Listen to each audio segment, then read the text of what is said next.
قل هذه سبيلي أدعو إلى الله على بصيرة أنا ومن اتبعني وسبحان الله وما أنا من المشركين.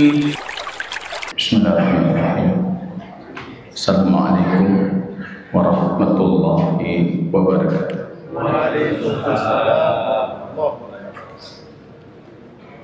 Alhamdulillahi Rabbil Alamin, wassalatu wassalamu ala sayyidil anbiya wal mursalin wa ala alihi wa sahbihi ajma'in, amma ba'd. Ikhwatal iman, a'azzani Allah wa iyyakum jami'an. Puji dan syukur kita kehadirat Allah Subhanahu wa ta'ala. Dengan izin, rahmat, inayah, istita'ah, kemampuan yang Allah berikan, sehingga kita sudah memasuki 10 terakhir dari Syahrul Karim, Syahrul Ramadan Al-Mubarak, yang penuh dengan keberkahan. Hampir para ulama kita sepakat kalau berbicara tentang hari terbaik, maka hari yang terbaik dunia itu 10 awal Dzulhijjah. Namun kalau kita berbicara tentang afdalul al-layali, malam terbaik, maka hampir para ulama kita berijma sepakat itu adalah 10 akhir Ramadan. Maka carilah faltabisuha fi awtariha qala Rasul, carilah di 10 terakhir itu Lailatul Qadarnya di hari-hari ganjilnya. Salawat dan salam jamaah kaum muslimin kita doakan kepada Allah agar mencurahkannya ke Habib kita baginda Rasulullah sallallahu alaihi wasallam. Beliau sebaik-baiknya Nabi, asyraful anbiya wal mursalin, yang mengajarkan umatnya apa yang dibutuhkan oleh umatnya, termasuk tentang perihal memanfaatkan hari-hari terbaik ini. Wala yahrumu minha illa al-mahrum, kata Nabi. Tidak diharamkan dari kebaikan hari-hari terbaik ini kecuali memang hamba yang Allah takdirkan dia diharamkan untuknya kebaikan. Fa'iyatubillah. Jamaah kaum muslimin yang Allah muliakan dan Allah berkahi. Suatu ketika sahabiyul jalil Abu Bakar As-Siddiq itu menghitung rambut uban putih yang ada pada kepalanya Nabi Allah sallallahu alaihi wasallam. Dalam satu riwayat 17 uban, 14 uban,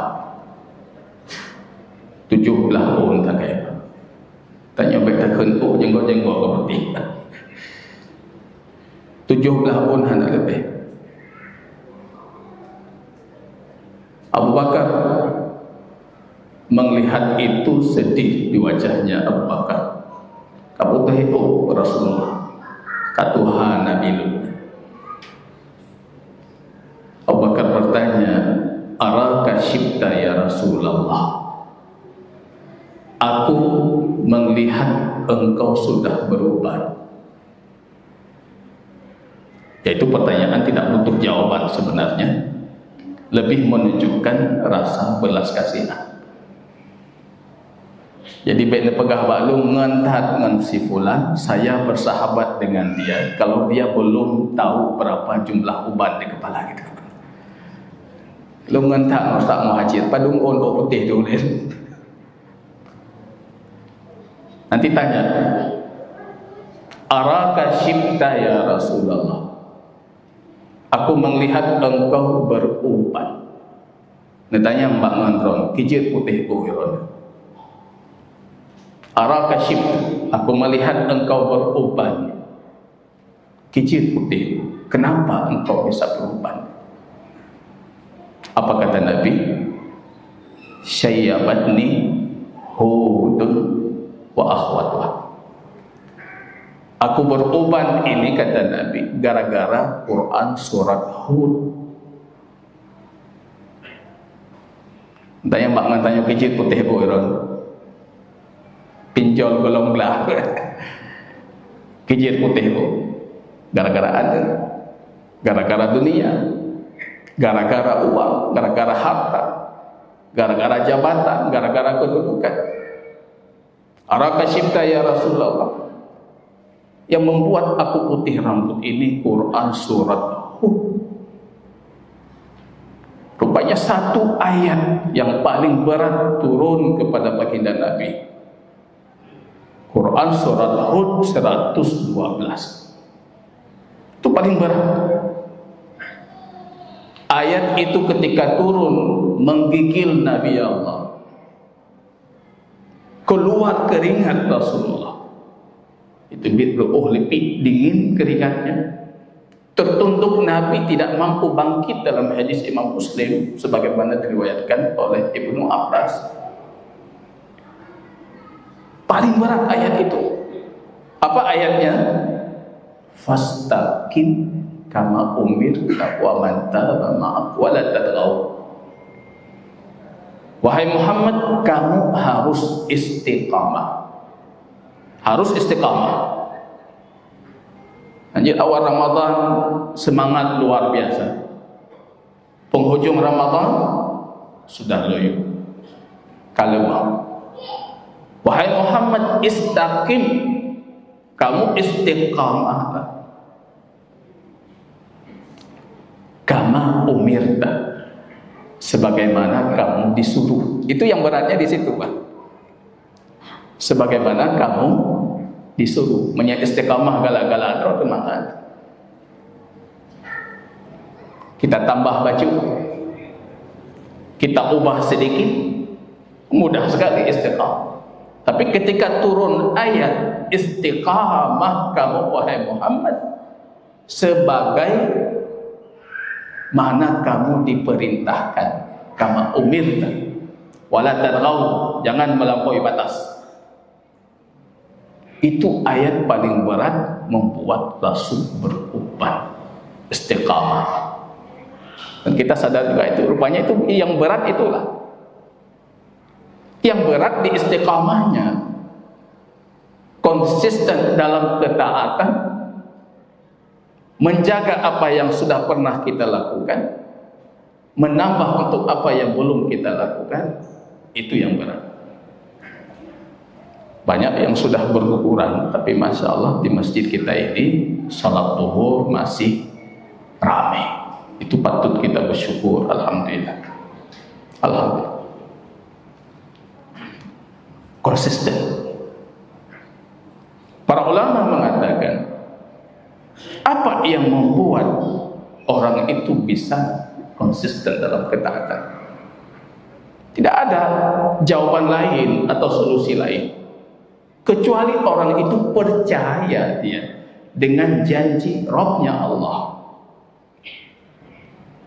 Yang enggak percaya enggak mungkin dia istiqamah. Percaya apa yang Allah katakan, apa yang Rasul katakan. Syaitan ya'idukum al-faqr wal fahsya. Wallah ya'idukum maghfiratan minhu wa fadla. Kita tahu Allah punya janji akan memberikan pengampunan. Itu janji Allah. Kalau bukan itu yang kita cari, enggak mungkin kita bisa istiqamah. Justru kita akan termakan dengan janjinya syaitan. Nanti baca Quran surat Ibrahim ayat 22. Para mufassirin mengatakan idza dakhala ahlul jannati jannata wa ahlun nari nar. Penduduk syurga masuk syurga, penduduk neraka masuk neraka. Allah mengatakan fa inni la azlimul yauma ahada, tidak ada satupun yang aku zalimi hari ini. Rupanya Allah berikan untuk syaitan itu mimbar, ceramah dia, khutbah. Khutbah wadah. Khutbah dia baru masuk neraka. Dia butuh juga kesempatan untuk mengklarifikasi. Karena kita hari ini baca-baca pasal ahli syaitan. Syaitan itu ahli neraka, udah masuk neraka masih mengatakan yang membuat kami tersesat syaitan, iblis, jin. Allah enggak menzalimi, bahkan iblis pun tidak dizalimi. Diberikan mimbar, kata para mufassirin. Khutbahnya nanti coba buka Al-Quran, Quran surat Ibrahim ayat 22. Faqala syaitan, syaitan berkata, para mufassir mengatakan diberikan mimbar yang mampu dilihat oleh ahli surga dan oleh ahli neraka. Syaitan berkhutbah. Qala syaitan, innallaha wa'adakum wa'dal haqq wa wa'adtukum fa akhlaftukum. Rabb kalian Allah menjanjikan kalian janji yang hak, yang benar, yang pasti. Wa innallaha la yukhliful mi'ad, Allah tidak mengingkari janjinya. Namun aku menjanjikan kalian fa akhlaftukum, aku mengingkari janjiku. Allah kasih kita janji, Pak. Man shoma ramadhana imanan wa ihtisaban. Apa janjinya? Ghufira lahu, diampunkan dosa yang sudah lalu. Man qama ramadhan, qiyam, salat kita, tarawihnya, qiyamul lailnya, ghufira lahu ma taqaddama, diampunkan dosanya sudah lampau. Man qama lailatul qadar, yang berdiri di malam Lailatul Qadar, ghufira lahu ma taqaddama min dhanbihi, tapi dengan syarat iman wa ihtisab, mengharap pahala. Itu janji Allah. Maghfiratan minhu wa fadla. Janji Allah itu maghfirah, pengampunan dan kemuliaan. Kemuliaan itu surga dan melihat wajah Allah di hari kiamat. Itu kemuliaan. Itu janji Allah. Percaya kita dengan janji itu atau kita termakan janji syaitan? Quran surah Al-Hasyr 16. Kamasali syaitan idh qala lil insani ukfur, jangan percaya janji itu. Ukfur, kufurlah kamu, ingkari janji itu, jangan percaya. Kita pilih yang mana ini? Yang pertama atau yang kedua? Allah mengatakan aku ampuni. Kalau kata Imam Ibnu Al-Arabi Al-Maliki, pengampunan Allah itu 3 bentuk, 3 cara. Ada pengampunan tanpa dimulai dengan hisab dan azab. Dihisab enggak, diazab enggak. Mengetimang hanali kagak pampu aja. Itu pengampunan pertama. Itu hamba dalam hadis Al-Bukhari, Allah dekatkan hamba itu, Allah tutupi dengan tirai rahmatnya, kasih sayangnya. Allah berkata, kamu yang buat ini, kamu yang buat itu. Bala ya Rabbi. Tiba-tiba Allah mengatakan, satartu laka fid dunya wa ghafartu lakal yawm. Di dunia aku tutupi dosamu dan hari ini aku ampuni. Itu tanpa hisab, tanpa azab. Yang kedua, dihisab tapi enggak diazab. Hadis Al-Bitaqah, satu laki-laki yang datang di hari kiamat dengan 99 catatan keburukan. Wa kullu sijilin maddul basar, satu catatan saja sejauh mata memandang. Dia meyakini kalau dirinya sudah celaka, binasa, kabeh, anali. Tiba-tiba Allah mengatakan, aku hari ini tidak menzalimi siapapun dari hambaku. Kamu punya satu kebaikan. Apa kebaikan itu? La ilaha illallah. Diletakkan di mizan. Rupanya dosanya terbang, yang berat itu la ilaha illallah. Itu dihisab tapi tidak diazab. Masya Allah, tabarakallah. Yang paling banyak dari umat ini dihisab dan diazab, baru dikeluarkan dari neraka. Itu paling banyak itu. dihisab, diazab. Yauma tubaddalul julud, kulit diganti kulit, tubuh yang ditebalkan, badan yang dibesarkan sebesarnya. Ada yang gigi gerahamnya sebesar gunung Uhud, kata Nabi, di dalam neraka. Faliyadzubillah. Dihisab, diazab, nanti dia dikeluarkan. Imam Ibnu Al-Arabi mengatakan, demi Allah, pengampunan Allah setelah dia keluarkan itu lebih besar dibandingkan azab yang dia derita di dalam neraka. Yang paling aku khawatirkan, kata beliau, para ahli ilmu, para da'i, para penceramah, para ustaz, para tungku yang tahu atamuruna an-nas bil birri wa tansawna anfusakum, tapi lupa untuk melakukan faliyadzubillah. Itu banyak masuk ke kelompok ketiga itu. Dihisab, diazab. Kan kebetulan berat, Pak. Berat. Walaupun dikeluarkan dengan adanya, walaupun darrah minal iman, sebiji sawi dari iman pasti dikeluarkan. Tapi berat, neraka itu berat. Berat. Faliyadzubillah. Maka cari pengampunan Allah di hari-hari seperti ini. Cari kita. Syaitan mengatakan kepada kita, ya'idukum al-faqra. Dibuat kita takut fakir. Kita nggak mau bersedekah. Jangankan bersedekah, kita lah ini.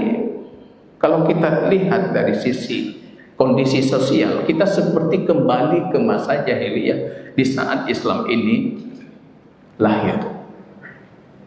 Dulu orang membunuh anaknya, hari ini orang takut tidak beranak karena khawatir tidak mampu mensejahterakan anaknya. Padahal bohane sabohane. Tekem saboh tang-tang tik bangga tak kata bohane, Pak. Ego 15 bohane tekem. Takut kenapa? Takut tidak mampu mensejahterakan. Itu yang ditakuti oleh bangsa jahiliyah, dan itu janji syaitan. Ya'idukum al-faqra. Mau bersedekah takut, beroraya niku pengtan kibantang bersedekah. Lihat anak-anak yatim di sekitar kita, fakir miskin, keluarga yang tidak mampu, mereka punya anak seperti anak kita. Barangkali anak kita sudah 3 pasang, 4 pasang baju lebaran. Saudara kita di samping kita belum punya itu. Syaitan ya'idukum al-faqra. Tapi Nabi kita mengatakan, ma naqusat sadaqatun min mal. Enggak ada sedekah yang mengurangi harta. Enggak ada ibadah yang membuat Anda miskin, bahkan haji. Enggak ada orang pergi haji miskin. Kecuali haji miskin di Sumatera Barat itu. Ya memang nanggoknya haji miskin. Nah, Ustaz, haji miskin, pahlawan nasional, itu memang namanya haji miskin. Orang pulang umroh miskin enggak? Orang bersedekah miskin enggak? Ketika pulang baginda Nabi, Aisyah mengatakan, ya Rasulullah, tadi kita diberikan hadiah seekor kambing. Aku sudah memberikan hadiah kepada orang lain dan aku sisakan 1 paha untukmu. Karena Aisyah tahu Rasul suka paha itu. Tidak ada yang tersisa untukmu kecuali 1 paha, kata Aisyah. Nabi menimpali mengatakan, semua tersisa untukku kecuali pahanya. Yang tersisa cuma yang kita kasih. Wa atidal qurba haqqahu, jangan lupa karib kerabat terdekat. Kasih hak mereka, kata Allah.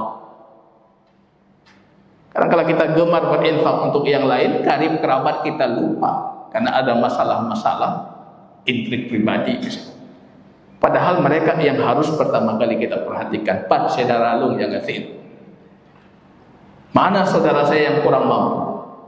Baru nanti haqqahu wal miskin wa ibnas sabil. Baru lain orang miskin, ibnu sabil. Wala tubadzir tabdzira. Jangan mubadir. Nyo yang hana geyu tak bubut, yang getang kita lakukan. Wala tubadzir, kita mubadir. Makan mubadir, berbuka puasa mubadir, sahur mubadir. Jadi apa nilai puasa gitu? Tadi malam istri saya curhat, dia melihat sepertinya puasa masyarakat kita ada yang salah. Keliling di rumah. Nah, yang salah Pak puasa katanya. Kijit lagi ya. Kita lihat orang di Arab, jangankan di Arab, di Barat saja makin penghujung ini, makin semangat orang beribadah, makin semangat berdakwah. Tapi kita ini makin penghujung ini, makin lalai. Awal puasa kita pulang punya jadwal ceramah, kita keluar jalan raya kosong. Sekarang Pak, maghrib penuh. Mana umat Muhammad itu? Janji Allah kita tidak percaya, janji syaitan kita percaya. Apa janji syaitan juga dalam Quran surat Al-Baqarah? Nah, ini patut kita ingatkan kaum muslimin. Syaitan itu punya janji untuk menelanjangi anak Adam. Mereka menyingkap auratnya.